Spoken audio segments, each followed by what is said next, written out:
everybody, welcome back to my habitat. Today we're going to make some marinara sauce using last year's garden tomatoes. So last year I cored these, did a little X at the bottom of the tomato, and then froze them. Me and Daniel did it. Actually, I think mainly Daniel did it. Is that right? Yes. We've been using these as we've been eating them. But today I thought I'd show you how to turn these frozen mushy tomatoes into a really delicious marinara sauce. So first thing you have to do is de-skin these bad boys, which couldn't be easier because once you freeze a tomato, the skin comes right off. Like look at that, like no flesh, and you get a nice plump tomato. Except they do have a piece of skin right there that I have to get rid of. Okay, so I'm gonna do the rest of these tomatoes. All I'm doing is taking off the skins. I have about 18 tomatoes here. They're all San Marinos. San Marzano. San Marzano. I'm still saying that wrong, aren't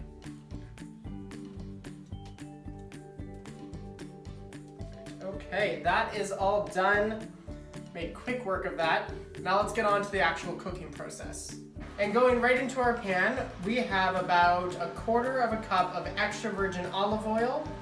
Now this is probably the only area I ever use extra virgin olive oil to cook with, simply because it has a very low burning temperature, but for this recipe, it's kind of needed. And that also gives you a little bit of intel about this recipe. We're gonna be working with very low heat.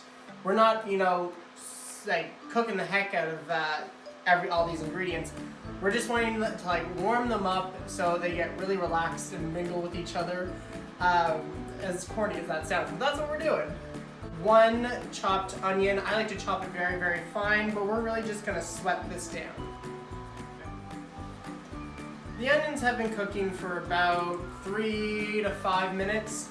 At this time, I'm going to add in 3 cloves of garlic, very finely chopped. I'm also gonna add dried oregano. I don't have any fresh herbs this time of year, so I'm gonna be adding my herbs now because they're dried. If you're using fresh herbs, you're gonna wanna add those closer to the end because you want those flavors to be nice and rich.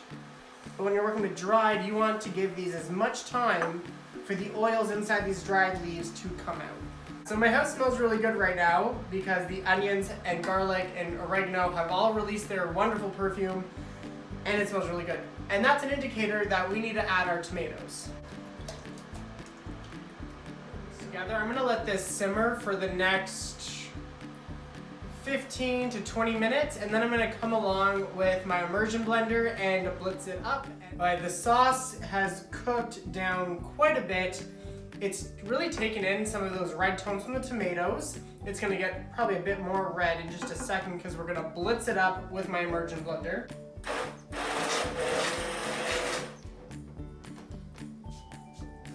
I'm just gonna quickly move this to a smaller device simply because it's too shallow.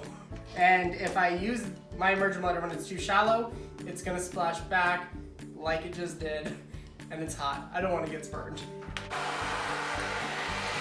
Now that this is all blitzed up, I'm just gonna quickly season with some fresh cracked pepper and a little bit of salt.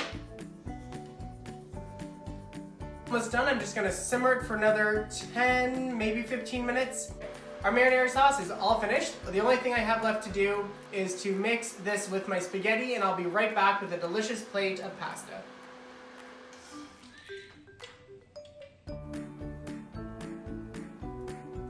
So we ended up getting 1 liter of sauce out of this.